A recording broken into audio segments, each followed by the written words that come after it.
నమస్తే అండి, నేను doctor Anusha Jukuntla, consultant general physician, V9 hospitals, Rasoolpura. ఈ వీడియో ద్వారా మనం సిరోసిస్ ఆఫ్ లివర్ అంటే ఏంటి అనే దాని గురించి మాట్లాడుకుందాము.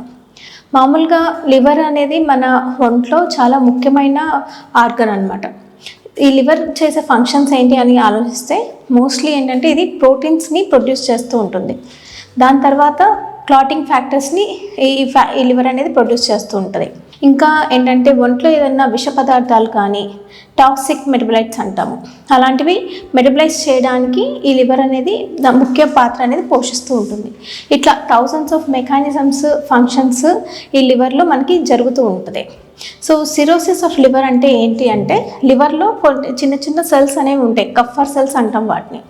దీనివల్ల ఏంటంటే లివర్కి ఎక్కువ స్పాంజీ కన్సిస్టెన్సీ ఉంటుంది, పట్టుకుంటే చాలా మెత్తగా ఉంటుంది. సో ఈ సిరోసిస్ ఆఫ్ లివర్ బారిన పడిన పేషెంట్స్లో ఈ కాలేయం అనేది ఏంటంటే మెత్తని తత్వాన్ని కోల్పోయి సిమెంట్ లాగా గట్టిగా రాయిలాగా అవ్వడాన్ని మనం సిరోసిస్ ఆఫ్ లివర్ అంటాం. దానివల్ల ఏంటంటే లివర్ చేయవలసిన ఫంక్షన్స్ అన్నిటినీ కోల్పోతూ ఉంటుంది. ప్రోటీన్స్ ప్రొడ్యూస్ చేయడంలో అండ్ ఆల్సో ఈ clotting factors and toxic metabolism చేయడంలో ఇది ఫెయిల్ అవుతూ ఉంటుంది అన్నమాట. దీన్నే మనం మెడికల్ టర్మినాలజీలో సిరోసిస్ ఆఫ్ లివర్ అనగా పేరు అనేది వచ్చింది. సో ఈ సిరోసిస్ ఆఫ్ లివర్ రావడానికి గల కారణాలు ఏంటి అంటే ఇండియాలో ఈ మధ్య కాలంలో ఎక్కువగా అవుతుంది. మోస్ట్ కామన్ కాజ్ ఏంటి అంటే NAFLD అని చెప్పేసి అంటాం, అంటే non alcoholic fatty liver disease. దాని తర్వాత వైరల్ ఇన్ఫెక్షన్స్, తర్వాత ఎక్కువ ఆల్కహాల్ తీసుకోవడం వల్ల. ఈ 3 కాజెస్ ఏంటంటే ఇంపార్టెంట్ కాజెస్గా మనం పరిగణిస్తాం అన్నమాట. అసలు non alcoholic fatty liver disease అంటే ఏంటి అంటే ఎటువంటి అంటే ఆల్కహాల్ లేకుండానే లివర్లో ఏంటంటే కొవ్వు శాతం అనేది పెరిగిపోతూ ఉంటుంది. ఇలా డిఫరెంట్ 3 స్టేజెస్ ఆఫ్ NAFLD ఉంటుందన్నమాట.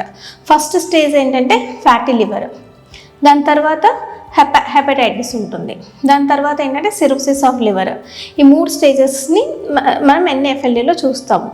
సో దీనికి మెయిన్ కాజెస్ ఏంటంటే ఊబకాయం, ఒబేసిటీ, డైట్లో ఎటువంటి నియంత్రణ లేకపోవడం వల్ల ఎక్కువగా ఏంటంటే బాడీలో అంతట్లో కొవ్వు అనేది పేరుకుపోయి, అలాగే లివర్లో కూడా కొవ్వు శాతం అనేది ఎక్కువైపోయి ఆ లివర్ ఫంక్షన్ని ఆపేస్తూ ఉంటుంది. ఇంకో నెక్స్ట్ కాజ్ ఏంటి అంటే వైరల్ ఇన్ఫెక్షన్స్. ఈ hepatitis B, hepatitis C infections వల్ల కూడా మనకి సిరోసిస్ ఆఫ్ లివర్ వచ్చే ఛాన్సెస్ ఉంటుంది.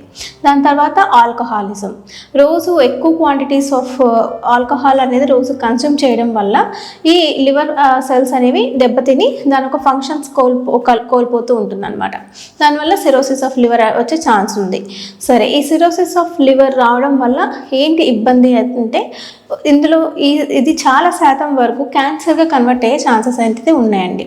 దానివల్ల సిరోసిస్ ఆఫ్ లివర్ రాకుండా మనం జాగ్రత్తలు పడాలి. సో ఈ హెపటైటిస్ ఈ స్టేజ్ వరకు వచ్చినంత వరకు మనం ఇది రివర్సిబుల్ చేయొచ్చు.